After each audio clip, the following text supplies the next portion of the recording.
members help to support this entire company, but one of the things that members have also done is help us hire people like Emma Vigeland. Their financial support allows us to pay for someone as wonderful as Emma Vigeland. She joined us for post games recently.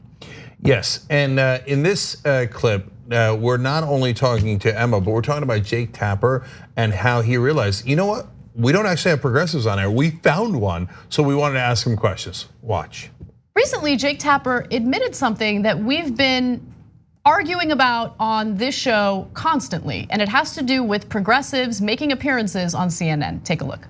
We often have Democrats on the panel, but not necessarily progressives, people in the Warren Sanders camp of things. So let me ask you, where do you see those candidacies right now? Because it looks like Elizabeth Warren has slid a little bit in the polls. Now, Tapper is asking that question to Mehdi Hasan, who is a progressive, who is a strong Bernie Sanders supporter. And so that's the reason why he prefaced his question by telling the truth about how they never have progressives on. It's like, we never have progressives on. So Mehdi, since this is a rare occurrence, why don't we ask you about Sanders and Warren? Yeah, we found a progressive in the wild. And we've spotted one, even though, by the way, I would argue that 60% of the country is progressive based on issue by issue polling. And I can prove that to you by showing you 24 polls on that. But those 60% wouldn't necessarily call themselves progressives. But even if you took the lowest estimate, half of the Democratic Party, which is Warren and Sanders, two out of the top 3 candidates, that's at a minimum 25% of the country. And hey, look, we found one. You could have found a lot if you were looking. It makes it worse somehow that they're aware of it, right? Like that he's self-aware. For sure. Like it would have been better if they were like, we thought that, this is MSNBC, we thought Joy Reid was a strong progressive in our bubble, right? But now that they're aware, that mainstream media people are aware, it makes it more insidious. They know. They know, as my mom would say. Okay, but I always give credit to CNN.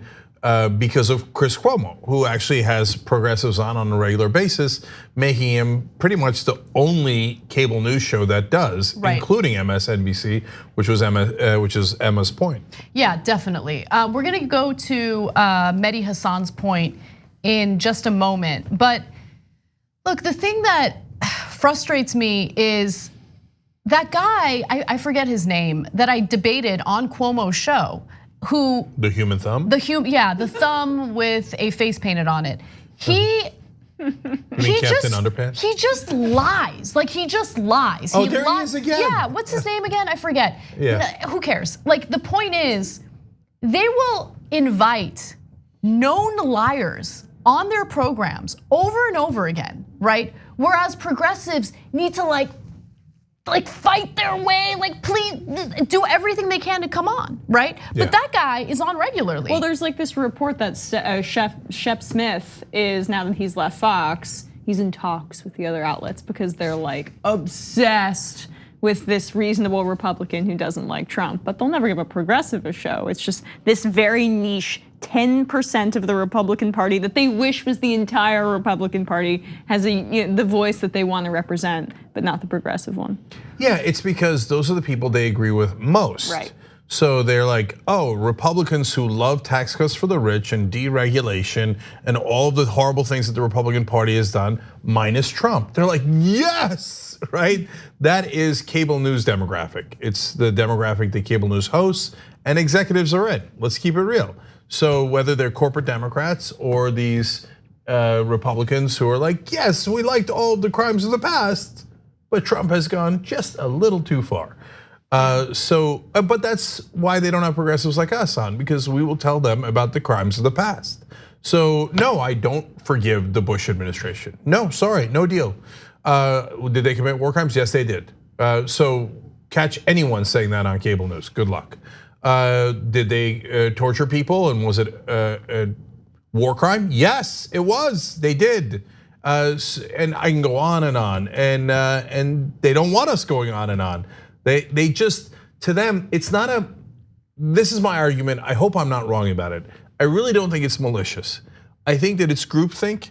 I think that they think like progressives. Very little is malicious though, that's the lowest bar. Yeah, I just think that they think progressives are irrelevant. They have no power. They're never going to have power. Bernie Sanders winning. For a second, we got a little scared Warren was going to win. Cenk, like, here's the thing though. They can't have their cake and eat it too. Because their argument is like, no, it's not about us. It's not about our opinions. We want to be fair, right? We want to be objective. So if they personally think that progressives don't matter, shouldn't that be their personal feelings and their thoughts? Shouldn't that be thrown out the window to be objective? I mean, their whole thing is we got to present all sides. So why don't they ever allow the progressive side to be represented on any of their shows? Because they're not actually objective. But they'll only do it, like I remember the day after Trump got elected, Morning Joe had Michael Moore on.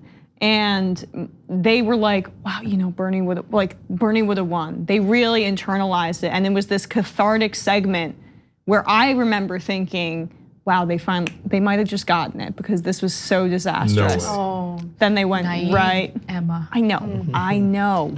Don't ever assume the best of people. You teach me that with our friendship quite often because you're always telling me this is whatever. I know, I'm always warning Emma. Emma's like, salt on all the food. Maybe this person has seen the light. And I'll be like, no, Emma, they haven't seen the light. Don't trust them. That is the dynamic. Yeah. But anyway, then they just went back to their same BS.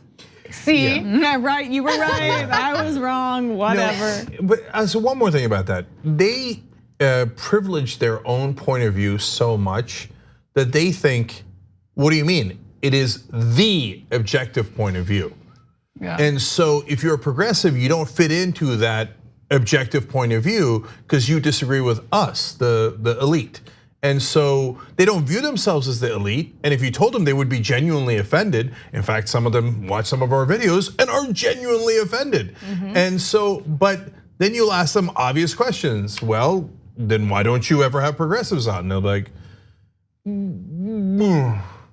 like there's no good answer for that, none. And so why do you have everyone on the spectrum on except progressives? You have like diehard Trump people who say maniacal things. You have Republicans who are against Trump. You have corporate Democrats. The one group you refuse to have is progressives. And then you say, no, my perspective is the official perspective. And the reason they're able to privilege their specific point of view is because the system incentivizes it, because it doesn't harm or rock the boat any of the corporate power structures. So, anyone, I think, given the right incentive structure, can make their groupthink or their point of view seem like this is the exact correct institutional framework. But our system makes it so that corporate centrism or center-rightism is the only acceptable frame of thought or perspective because those structures continue to perpetuate that. Yeah. So they keep saying Medicare for all is unpopular. Well, that's an alternative fact. New York Times just did a poll. It's 55% for the whole country, even after the assault that it has taken from all of the mainstream media, all the corporate Democrats and all of the Republicans and the insurance companies and millions of dollars in ads. It's still at 55%. Among independents, it's at 64%. 2/3 of independents supported. So you try to knock it down and you couldn't, and yet you come out with the alternative facts that it's not popular. So you tell me you're objective, but yet you consistently ignore polling that shows point of view that you don't agree with. I remember with the public option back when there was the Affordable Care Act discussion. Back then, progressives were saying, at least give us the public option. And CNN did a poll that had it at 70% popularity. CNN immediately ignored their own poll. The very next day on air, we showed a clip where they say the public option is not popular. I remember. And then we did a protest outside of their building. Remember that? That's right. And so. And now you guys are on Chris Cuomo, so it kind of worked out. Yeah. Well, I don't know that it did, and so he's just one guy. I mean, the exception almost proves the rule. Yeah. Like definitely. we're like, hey, and it's not just us. Chris has a lot of progressives on, right? And so where are the rest of you? It's not like you can't do it.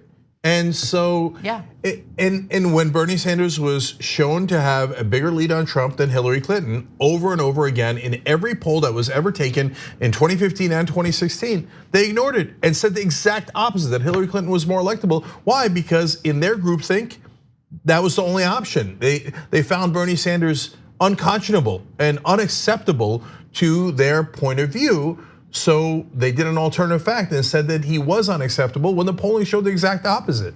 So that's why we fight back against it. And I know it makes them uncomfortable, but we're right and they're wrong. Yeah.